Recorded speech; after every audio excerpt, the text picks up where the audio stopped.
Hello friends, welcome to குட்டி பையன் entertainment. நம்ம இப்போ என்ன பார்க்க போகிறோம்னா, நாங்கள் பூஜை பொருளெல்லாம் வாங்கினதை பார்த்துருப்பீங்க. பூஜை எப்படி பண்ணுவோன்றதை பார்க்கலாம்.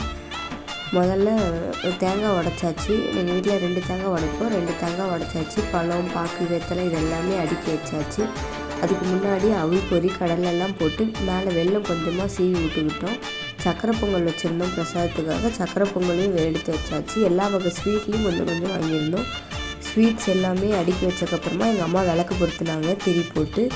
அதுக்கப்புறம் எங்கள் மாமா வந்து பத்தி, சாம்பிராணி, சூடம் இதெல்லாம் காமிச்சாங்க. அது வரைக்கும் பாலகுரு எவ்வளோ அழகாக சாமி கும்பிட்றான் பாருங்கள். அவனுக்கு நாங்கள் ஃபஸ்ட் சின்ன பிள்ளையிலேருந்தே நாங்கள் சாமி கும்பிட்டு அவனுக்கும் சாமி கும்பிட்றது நல்லா தெரியும். இது கூட நல்லா காட்டுவோம், சூடை கூட நல்லா காட்டுவோம் சாமிக்கு. அதுக்கப்புறமா கடைசியில் தண்ணி தீவாரனை காட்டிட்டு மறுபடியும் சூடம் ஏற்றி சாமிக்கு காட்டினதுக்கப்புறமா நாங்கள் எல்லோரும் தொட்டு கும்பிட்டோம். இதுதான் அவுட்புட். தேங்க்யூ ஃபார் வாட்சிங்.